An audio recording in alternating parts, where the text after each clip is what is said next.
Last call for chaos.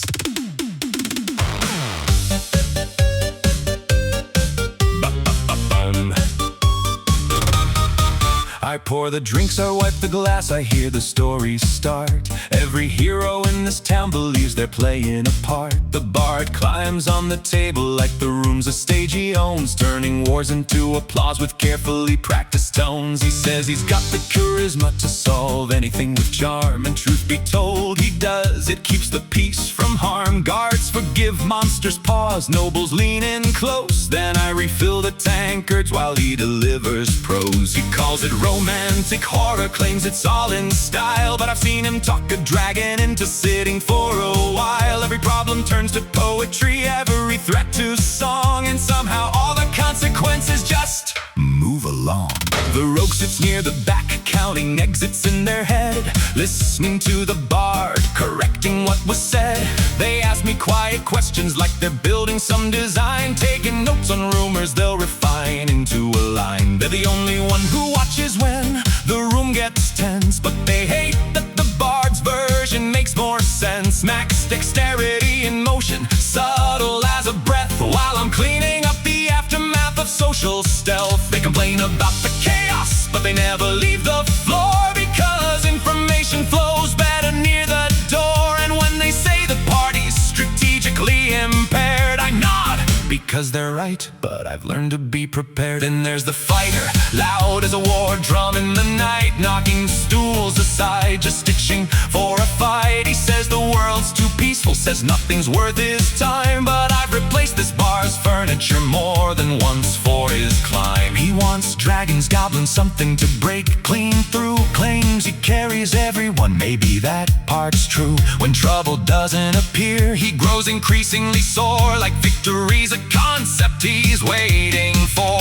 And every time he trains in the middle of my hall, I remind him gently, not here, not for all. He laughs like it's a promise, like the world should brace, but mostly I just try to keep the floor in place. The wizard sits in silence, exhausted and tight, rewriting everyone's mistakes late into the night. They talk about alignment like it's a structural flaw, correcting conversations with arcane law. They're the only one who seems to understand that chaos has momentum beyond a single hand. When spells flicker through the rafters, I see their tired eyes. They're holding back disasters while the bard improvises. They complain about the system, about balance and decay, about how the party functions in a questionable way. But they're the glue in all of this, whether they agree, keeping reality stable through bureaucracy. And lately there's been whispers of a rising dark domain, a villain in the hills with shadows to his name. They say he bends the world, that he warps the sky, that kingdoms crumble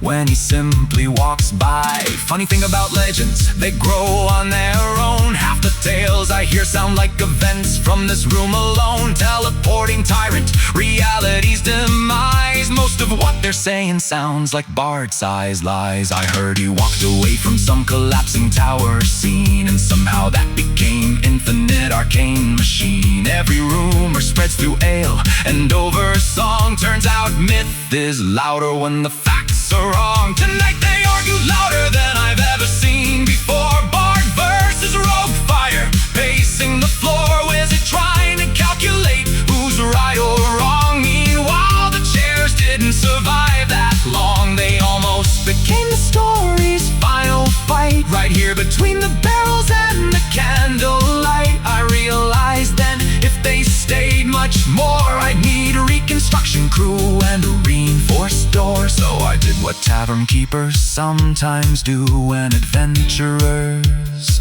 turn my establishment into a coup.